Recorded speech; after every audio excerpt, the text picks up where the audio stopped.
রাস্তা দিয়ে যাইতেন, গাছ পা তরুলতা পাতা জবান খুলে যেত আর বলতো, আল্লাহর নবী লুকমান, আপনি তো রাস্তা দিয়ে যাইতেছেন, আমারে চিন্না যান, আমি এই রূপের ওষুধ, আমি সেই রূপের ওষুধ। সুবহানাল্লাহ।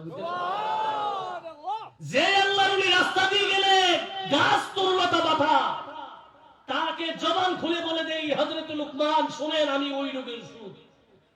ওনার পাওয়ারটা কম না বেশি? এই জন্য কোন পাওয়ারটা কম না বেশি? এই পাওয়ারটা দিয়েছেন কে? এই জন্য বলেন দিয়েছেন কে? আল্লাহ যদি পাওয়ার দেন, আমরা কোনো আপত্তি আছে? এইটাই শেষ কথা, আর বেশি কথা কইতাম না, বুঝলো?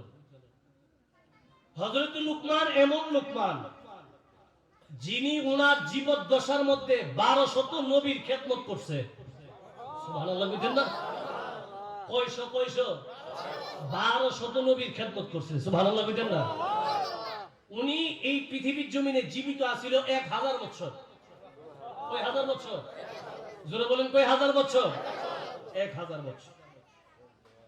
হযরত লুকমান এমন একজন আল্লাহর ওলি ছিলেন, উনার শেষ জীবনের ঘটনা আপনাদের সামনে বলতে চাই, শুনতে রাজি আছেন? এই জন্য বলুন, রাজি আছেন তো ইনশাআল্লাহ? হযরত লুকমান মাগরিবের নামাজ আদায় করলেন। যারা আল্লাহর ওলি হয় তারা শরীয়তের দিক দিয়ে স্বয়ং সম্পূর্ণ হয়। কথা বলেন ঠিক কিনা? কারণ শরীয়ত সম্পূর্ণ না করলে আপনি তরিকতে ঢুকতে পারবেন না। এক একটা ক্লাস আছে, ক্লাস 1 পাস না করলে 2 তে ভর্তি করব, এই জন্য কোন 2 তে ভর্তি করব। মেট্রিক পাস না করলে আমরা ইন্টারে ভর্তি করব। প্রত্যেক জিনিসের আলাদা একটা ক্লাস আছে না নাই? জোরে বলেন, আছে না নাই?